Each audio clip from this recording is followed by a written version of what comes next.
kwa sababu ya umuhimu mkubwa sana wa asali, wengi tumekuwa tukitaka kujua jinsi ya kutambua asali nzuri, lakini pia asali asilia. Kuna karibu mbinu 4 ambazo watu wengi wamezitumia kwa matokeo. Tutaziona mbinu hizo. Mbinu ya kwanza ni mbinu ya maji. Unachukua glasi ya maji ambayo unaweza ukaangalia kwenye maji hayo, unaimimina kiasi fulani cha asali. Asali asilia inabidi yote ishuke moja kwa moja chini ya maji, lakini asali ambayo imechakatwa hizi na kiwango kikubwa cha unyevu na maji, basi itatawanyika kwa haraka zaidi. Mbinu nyingine ni mbinu ya moto. Utatumia utambi wa mshumaa au njiti ya kiberiti. Utachovya kwenye asali, utawasha. Asali kwa sababu haina unyevu itawaka vizuri sana, lakini ikiwa ina unyevunyevu itakuwa inasikika sauti kama za kupasuka pasuka. Hiyo asali ina unyevu.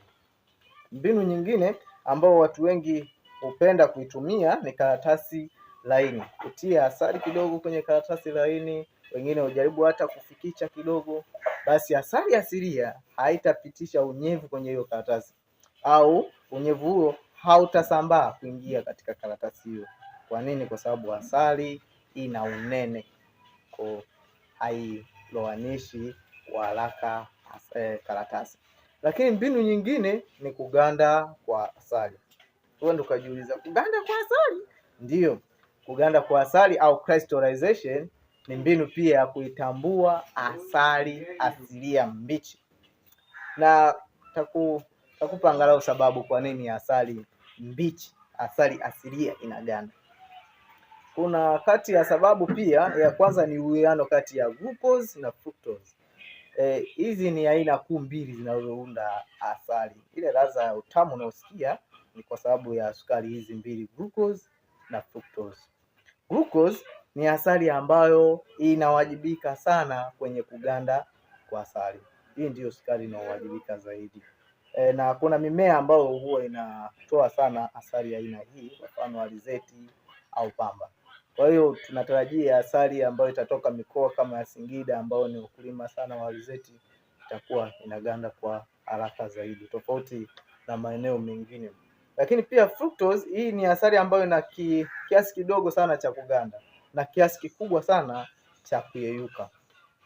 Na kuna sababu nyingine inayofanya, ukiachana na hiyo uwiano kati ya glucose na fructose, ambao tunaweza tukasema asali ikiwa na glucose nyingi itaganda haraka, lakini ikiwa na fructose nyingi itakaa muda mrefu bila kuganda. Sababu nyingine ni kiasi cha maji.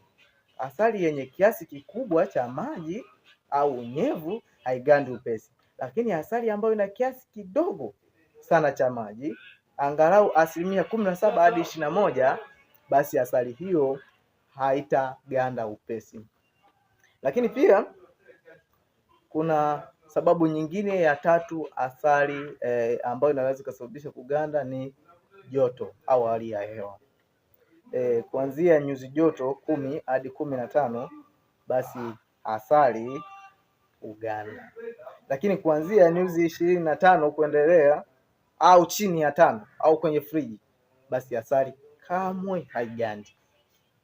Na tunapaswa kukumbuka tunapotumia hizi mbinu zote 4, kwanza maji, kiberiti na vitu vingine, kwamba kuna mbinu ambayo ni sahihi zaidi kuipeleka asali maabara na kufanya vipimo. Kwa mfano, unaweza kutumia refractometer kupima ubora wa asali. Hizo ndio mbinu nzuri zaidi za kupima asali au kujua kwamba hii ni asali mbichi.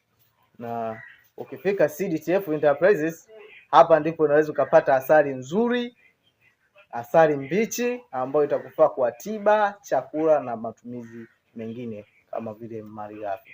Karibu sana CDTF Enterprises.